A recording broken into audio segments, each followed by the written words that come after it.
সারা দেশের ন্যায় ফেনীর দাগনভূঞা উপজেলাকে নতুনভাবে সংস্করণের অংশ হিসেবে ছাত্র সমাজের উদ্যোগে বিভিন্ন পদক্ষেপ কার্যকর করে চলেছেন। এর মধ্যে দাগনভূঞা পৌর শহরে শিক্ষার্থীদের সমন্বয়ে স্বেচ্ছাসেবী ও আনসারের সহযোগিতায় বিভিন্ন পয়েন্টে যানজট নিরসনের দায়িত্ব পালন করছেন। বিভিন্ন জায়গা থেকে নিউজ পাচ্ছে এবং আমরা সশরীরে গিয়েও দেখছি। আমাদের হচ্ছে 5 নম্বর 6 নম্বর ইউনিয়ন থেকে শুরু করে ওই দিকের যতটুকু এরিয়া আছে দাগনভূঞার এরিয়ার ভিতরে পুরো এলাকাটা পানিবন্দী হয়ে গেছে। মানে সাধারণ এবং ওনারা অনেকে বলতেছে পৌরসভার ভিতরে নাকি অনেক মানুষ পানিবন্দী অবস্থায় আছে।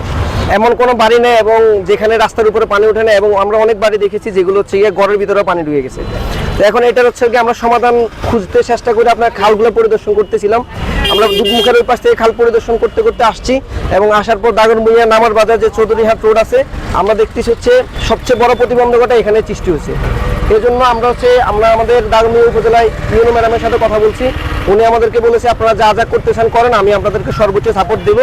এই জন্য হচ্ছে কি আমরা খালটা পরিদর্শন করছি। এখন হচ্ছে গিয়ে সামনের দিকে আরো পরিদর্শন করব কিভাবে কি করা যায়, হচ্ছে গিয়ে মানুষকে পানিবন্দী অবস্থা থেকে নিরসন করার জন্য আমরা সর্বোচ্চ করব। পাশাপাশি দাগনভূঞা বাজারের দ্রব্যমূল্যর তদারকি ও সিন্ডিকেটকে সতর্কতা এবং জনদুর্ভোগ যাদনার খাল প্রতিবন্ধকতার বিষয়ে কার্যকর পদক্ষেপ নিতে দেখা গিয়েছে।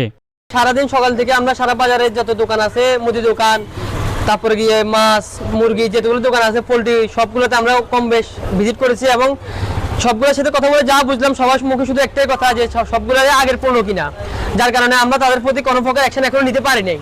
কিন্তু আমরা তাদের সবাইকে সচেতন করে দিয়েছি যাতে করে আমাদের আগামী যে যখন তারা বিক্রি করবে তখন যাতে করে তারা কি না করে, মালগুলো যাতে করে বেশি দামে না কিনে এবং না দামে বেশি দামে যাতে বিক্রি না করে। এমনকি আমরা তাদেরকে বারবার করে বলেছি যে আপনারা বারবার করে যে আমরা একটা কথা বলেছি যে আপনারা আগামীতে যাই করেন আপনারা এই জিনিসগুলো বেশি দামে ক্রয় করবেন না। টানা বৃষ্টিকে উপেক্ষা করে প্রতিদিন ট্রাফিকের দায়িত্ব পালন করে যানবাহন ও পথচারীদের মন জয় করেছেন।